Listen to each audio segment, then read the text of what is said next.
ಪತ್ರಕರ್ತ ಪರಂಪರೆಯನ್ನು ನಾವು ನೋಡಿದಾಗ ನಾವು ಗಾಂಧಿ ಬಗ್ಗೆ ಮಾತಾಡ್ಬೇಕಾಗ್ತದೆ, ಅಂಬೇಡ್ಕರ್ ಅವ್ರ ಬಗ್ಗೆ ಮಾತಾಡ್ಬೇಕಾಗ್ತದೆ, ಬಾಲ ಗಂಗಾಧರ ತಿಲಕ್ ಬಗ್ಗೆ ಮಾತಾಡ್ಬೇಕಾಗ್ತದೆ, ಜಾನ್ ಅಗಸ್ಟಸ್ ಸಿಕ್ಕಿ ಅವ್ರ ಬಗ್ಗೆ ಮಾತಾಡ್ಬೇಕಾಗ್ತದೆ. ಅವರೆಲ್ಲ ಪತ್ರಕರ್ತರಾಗಿದ್ರು ಅಂತ ಹೇಳಿ ನೆನಪು ಮಾಡ್ಕೊಂಡು ನಮ್ಮ ವೃತ್ತಿಯನ್ನ ನಾವು ಆರಂಭ ಮಾಡ್ಬೇಕಾಗ್ತದೆ.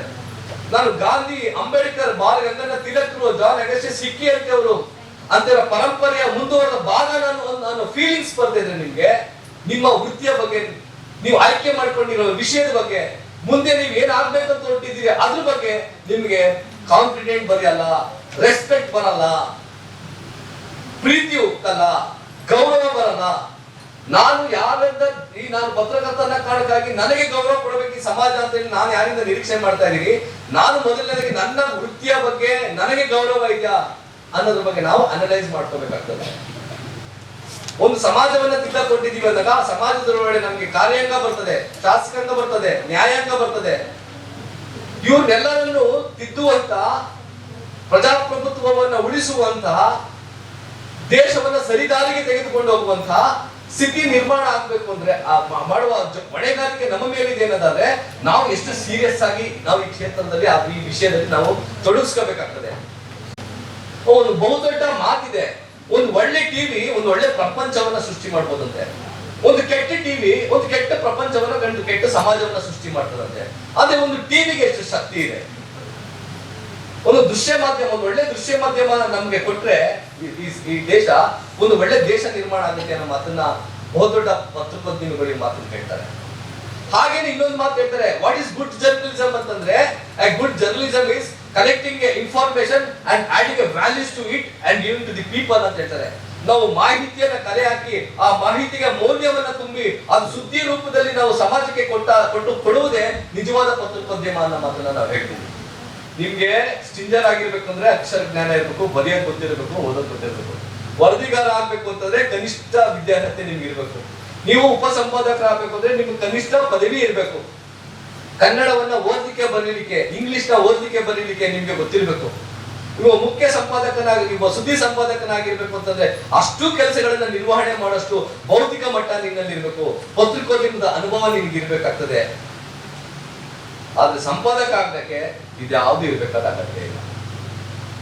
ನೀವು ನಾಳೆ ಬೆಳಗ್ಗೆ ಸಂಪಾದಕರಾಗಬೇಕು, ಒಂದು ಪತ್ರಿಕೆಯ ಓನರ್ಶಿಪ್ ತೆಗೆದುಕೊಳ್ಬೇಕು ಅಂತಂದ್ರೆ, ಒಂದು ಪತ್ರಿಕೆಯ ಪಬ್ಲಿಷರ್ ಆಗ್ಬೇಕು ಅಂತಂದ್ರೆ, ಒಂದು ಪತ್ರಿಕೆ ಸಂಪಾದಕ ಆಗ್ಬೇಕು ಅಂದ್ರೆ ಎಲ್ಲೂ ಕೂಡ PRIG ಇಲ್ಲಿ RNE ಸಂಸ್ಥೆಯಲ್ಲಿ ನೀವು ಅಪ್ಲೈ ಮಾಡುವಂತ ಅಪ್ಲಿಕೇಶನ್ ಅಲ್ಲಿ ಸಂಪಾದಕ ಒಂದು ಪತ್ರಿಕೆ ಟೈಟಲ್ ತಗೊಳ್ಳಕ್ಕೆ ನಿನ್ನ ಕ್ವಾಲಿಫಿಕೇಶನ್ ಏನು ಅಂತ ಎಲ್ಲೂ ಕೂಡ ಕ್ವಾಲಿಫಿಕೇಶನ್ ಇಲ್ಲ.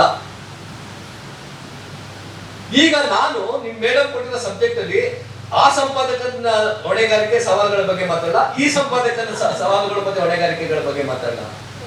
ಕ್ರೈಟೀರಿಯಾನೇ ಇದೆ, ವಿದ್ಯಾರ್ಹತೆಯ ಕ್ರೈಟೀರಿಯಾ ಇದೆ, ಅನುಭವದ ಕ್ರೈಟೀರಿಯಾ ಇದೆ, ಬುದ್ಧಿಮತ್ತೆಯ ಕ್ರೈಟೀರಿಯಾ ಇದೆ.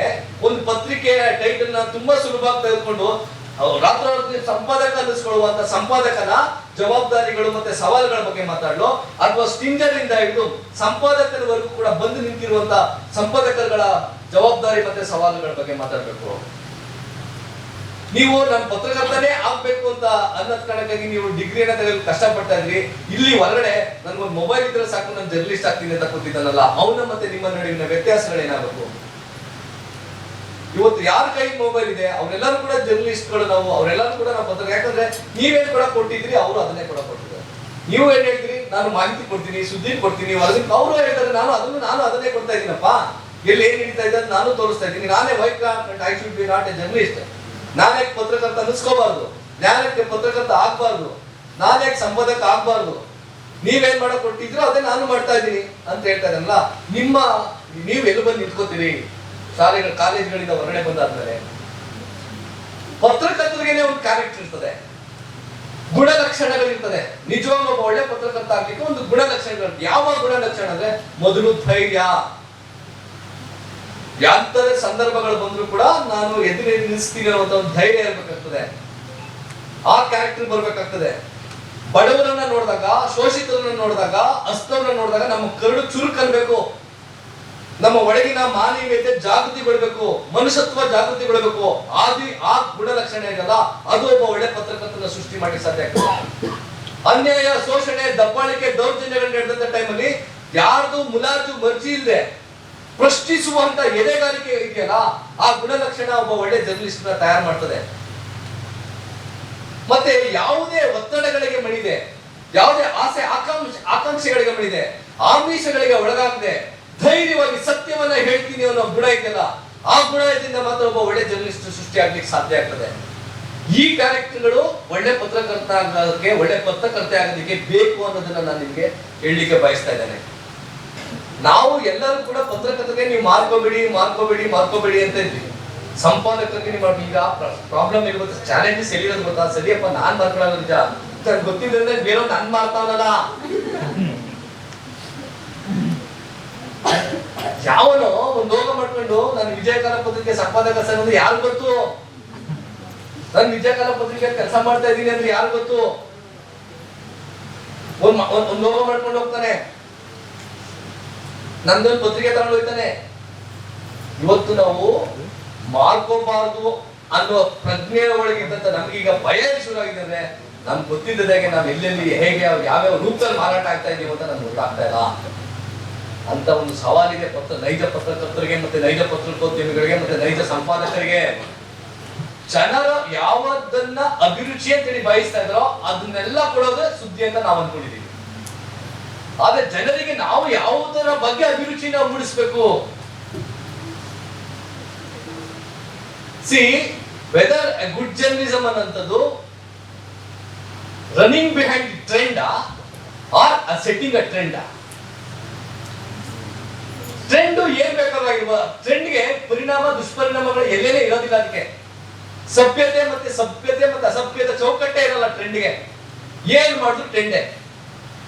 ನಾನು ಕಂಡಿದ್ದೇನು ಮೊನ್ನೆಯವರೆಗೆ ಆಧುನಿಕ ಸಾಮಾಜಿಕ ಮಾಧ್ಯಮ ಬರೋರಿಗೆ ಪ್ರತಿಭಾವಂತರಿಗೂ ಒಂದು ಕಾಲ ಇರ್ತದೆ ಅಂತಿದ್ದೆ ನಾನು.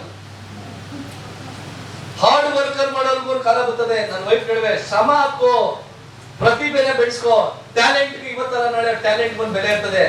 ನಿನ್ನನ್ನು ಜನ ಗುರುತಿಸ್ಬೇಕು ಅಂತಂದ್ರೆ ನೀನ್ ಟ್ಯಾಲೆಂಟ್ ಬೆಳೆಸ್ಕೊ ಅಂತ ನಾನು ಹೇಳ್ತಿದ್ದೆ. ನನಗೆ ಹೂವಿನ ಬಾಣದಂತೆ ಹಾಡು ಬಂದ್ಮೇಲೆ ಟ್ಯಾಲೆಂಟೂ ಬೇಕಾಗಿಲ್ಲ ಅಂತ, ಶ್ರಮವೂ ಬೇಕಾಗಿಲ್ಲ, ಸ್ವರವೂ ಬೇಡ, ಪಲ್ಲವಿಯೂ ಬೇಡ, ಧ್ವನಿಯೂ ಬೇಡ, ಸಂಗೀತವೂ ಬೇಡ. ಅವ್ರನ್ನ ಸಮಾಜ ಹೆಣ್ಮಕ್ಳ ಬಗ್ಗೆ ಅತ್ಯಂತ ಪ್ರೀತಿಯಿಂದ ನಾನು ಮಾತಾಡ್ತಾ ಇರ್ತೇನೆ. ಅದಕ್ಕೆ ಬಂದ್ರೆ ನಿಂತಿಗೆ ಹೇಳ್ತಾರೆ, ಯಾರ ಬಗ್ಗೆ ತಲೆ ಕಳಿಸ್ಬೇಡಿ, ಇವತ್ತು ನೀನು ಆರಾಮಾಗಿರು, ನಿಂದೆಗಿರು, ಅದ್ ಬರೋ ಟೈಮಿಗೆ ಬರ್ತದೆ, ಹೋಗೋ ಟೈಮಿಗೆ ಹೋಯ್ತದೆ. ಇವತ್ತು ಯಾರು ನಮ್ಮ ಜೊತೆ ಇದ್ದಾರೆ ಅಷ್ಟೇನೆ ಅಂತ ಆರಾಮಾಗಿರು. ಅಂದ್ರೆ ಫಿಲಾಸಫಿ ಮತ್ತೆ ಥಿಯರೀಸ್ ಕಾಲಕ್ಕೆ ಕಾಲ ಬದಲಾದಾಗೆ, ಸಮಾಜ ಬದಲಾದಾಗೆ, ಜನರ ಯೋಚಿಸುವ ಕ್ರಮ ಬದಲಾದಾಗೆ ಐಡಿಯಾಲಜಿ, ಫಿಲಾಸಫಿ, ನಮ್ಮ ವೃತ್ತಿಯ ಪರತೆಯ ಸ್ಟೈಲ್ಗಳು, ಆಲೋಚಿಸುವ ಕ್ರಮಗಳು ಬದಲಾಗ್ತಾ ಇದೆ. ನೋಡಿ, social media is the future media. ಅದ್ರಲ್ಲಿ ಎರಡು ಮಾತೇ ಇಲ್ಲ. Social media is the future media. ಎಲ್ಲ ಆವಿಷ್ಕಾರಗಳು ಮಾನವನ ಒಳಿತಿಗಾಗಿ ರಚನೆ ಆಗಿರುವಂಥದ್ದು. ಒಂದು ಟಿವಿ ಇನ್ವೆನ್ಷನ್ ಆಗಿತ್ತು. ನಾನು ಟಿವಿ ಕೆಡ್ದು ಅಂತ ಇದ್ದೀವಿ ಅಲ್ವಾ? ವಿ ಬ್ಲೇಮ್ ಟಿವಿ ಇನ್ವೆನ್ಷನ್ ಮಾಡಿದ್ದು ಯಾರು ಅಂತೇಳಿ ಕ್ವಶನ್ ಇದೆ. ಕ್ವಿಜ್ ಅಲ್ಲಿ ಕ್ವಶನ್ ಬರ್ತದೆ, ಸಿಲೆಬಸ್ ಇದೆ. ಜಾನ್ ಆಲ್ಬರ್ಟ್ ಟಿವಿನ ಪತ್ರ, ಅವನ್ ಏನಿದೆ ಚಾಪ್ಟರ್ ಇದೆ. ಜಾನ್ ಆಲ್ಬರ್ಟ್ ಚಾಪ್ಟರ್ ಇದೆ. ಆತ ಟಿವಿಯನ್ನ ಸದುದ್ದೇಶಕ್ಕಾಗಿ ಕಂಡಿಡಿದ್ನೋ ದುರುದ್ದೇಶಕ್ಕಾಗಿ ಕಂಡಿಡಿದ್ನೋ? ನೀನು ಅಷ್ಟೇ. ನಿನ್ನ ಯೂಟ್ಯೂಬರ್ ಆದ್ರಾಗೂ ಪತ್ರಿಕೋದ್ಯಮೇನಾದ್ರಾಗೂ ಚಾನೆಲ್ ಮಾಲೀಕ, ನಿನ್ನ ಉದ್ದೇಶ ಸದುದ್ದೇಶದಿಂದ ಆಗಿದೆ, ಯಾವ ತಕರಾರು ಇಲ್ಲ. ನೀ ಫೇಸ್ಬುಕ್ ಮಾಡು, ಯೂಟ್ಯೂಬ್ ಮಾಡು, ಇನ್ಸ್ಟಾಗ್ರಾಮ್ ಮಾಡು, ಏನ್ ಬೇಕಾದ್ರೂ ಮಾಡು, ನಿನ್ನ ಉದ್ದೇಶ ಸದುದ್ದೇಶ ಆಗಿರ್ಬೇಕು. ಬಟ್ ಯಾವ ಆಶೆಗಳು ಒಳಗೊಂಡಿರ್ಬೇಕು ಅದಾಗಿದ್ರೆ ಗ್ರೇಟ್ ಮಾಡು. ಬಟ್ ಬೇರೆ ಆಗಿದ್ರೆ ದಿನ ಬೆಳಿಗ್ಗೆ ಆಯ್ತು ಅಂದ್ರೆ ಕೌಟುಂಬಿಕ ಕಲಹಗಳು, ಫ್ಯಾಮಿಲಿ ಡಿಸ್ಪ್ಯೂಟು, ಲವ್ ಅಫೇರು, ಅಕ್ರಮ ಸಂಬಂಧ, ಸಕ್ರಮ ಸಂಬಂಧ, ಆಮೇಲೆ ಅಕ್ರಮ ಸಂಬಂಧನ ಸಕ್ರಮ ಮಾಡೋದು, ಸಕ್ರಮ ಸಂಬಂಧನ ಅಕ್ರಮ ಮಾಡೋದು, ನಿನ್ನ ಯೂಟ್ಯೂಬ್ ನ ದೇವದೇಶ ಆಗ್ಬಿಟ್ರೆ, ಜಾತಿಗಳನ್ನ ಎತ್ಕಟ್ಟುವಂಥದ್ದು ನಿನ್ನ ಯೂಟ್ಯೂಬ್ ನ ದೇವದೇಶ ಆಗ್ಬಿಟ್ರೆ, ಧರ್ಮಗಳನ್ನ ಒಡೆಯುವಂತಹ ಕೆಲಸ ನಿನ್ನ ಯೂಟ್ಯೂಬ್ ಉದ್ದೇಶ ಆಗ್ಬಿಟ್ರೆ, ಸಭ್ಯ ಸಮಾಜವನ್ನ ಅಸಭ್ಯ ಸಮಾಜದ ಕಡೆ ತೆಗೆದುಕೊಂಡು ಹೋಗುವಂಥದ್ದು ನಿನ್ನ ಯೂಟ್ಯೂಬ್ ನ ಉದ್ದೇಶ ಆಗ್ಬಿಟ್ರೆ, ಸುಳ್ಳನ್ನ ಕೊಡೋದೇ ನಿನ್ನ ದೇವದೇಶ ಆಗ್ಬಿಟ್ರೆ ಒಪ್ಕೊಳಕ್ಕಾಗತ್ತಾ? ಅದೆಲ್ಲ ಹೊರತಾದಂಥದ್ದು ಮಾಡು. YouTube is also best, Facebook is also best, social media is best because ಸಾಮಾಜಿಕ ಮಾಧ್ಯಮ ಬಂದಿರೋದ್ರಿಂದ ಸಾಮಾನ್ಯರು ತಮ್ಮ ಅಭಿವ್ಯಕ್ತಿಗಾಗಿ ವೇದಿಕೆಗಳು ಸೃಷ್ಟಿಯಾಗಿದ್ದಾವೆ. I am not blaming social media. ಯಾರು ಒಂದು ಕಾಲ ಇತ್ತು, ಇಂಥವ್ರು ಸುದ್ದಿ ಬರಲ್ಲ, ಇಂಥವ್ರದ್ದು ಟಿವಿ ತೋರ್ಸಲ್ಲ, ಇಂಥ ವಿಚಾರಗಳಿಗೆ ಹೈಲೈಟ್ ಆಗಲ್ಲ, ಇರ್ಲಿಲ್ವಾ?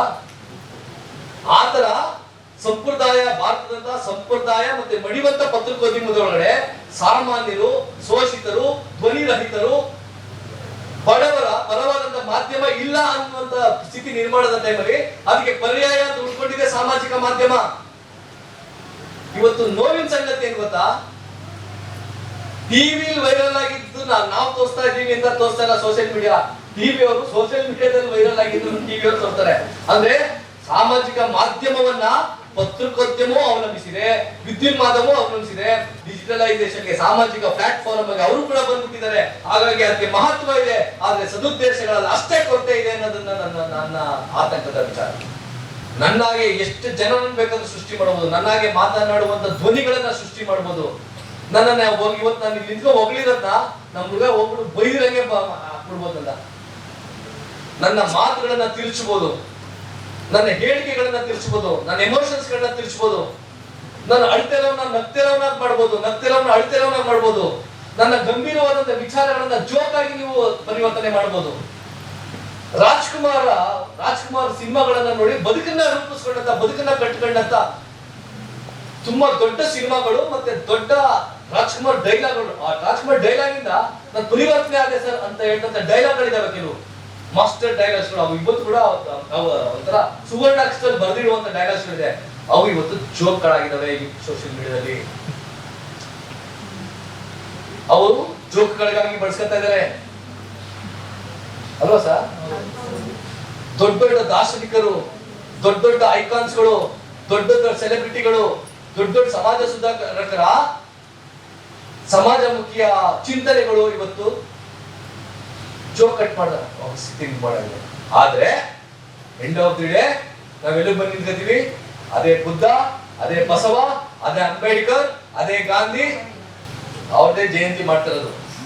ಯೂಟ್ಯೂಬರ್ಸ್ ಯಾರ್ದು ಜಯಂತಿ ಮಾಡ್ತಾರೆ? ಇವತ್ತು ಲಂಕೇಶ್ವರನೇ ನೆನೆಸ್ಕೊತಾ ಇರೋದು ನಾವು. ಇಷ್ಟು ವಿಷಯಗಳನ್ನ ಹೇಳಿ ನಿಮ್ಮದೇ ಯಾವುದೇ ಪ್ರಶ್ನೆಗಳಿಗೆ ನನಗೆ ತಿಳಿದುವಂತ, ನನ್ನ ಅನುಭವಕ್ಕೆ ಬಂದಿರುವಂತ ವಿಚಾರಗಳನ್ನ ಹೇಳಲಿಕ್ಕೆ ನಾನು ಶಕ್ತಿನಿದ್ದೇನೆ ಅಂತ ಹೇಳಿ ನನ್ನ ಮಾತನ್ನ ಮುಗಿಸ್ತೇನೆ. ಧನ್ಯವಾದಗಳು. Thank you.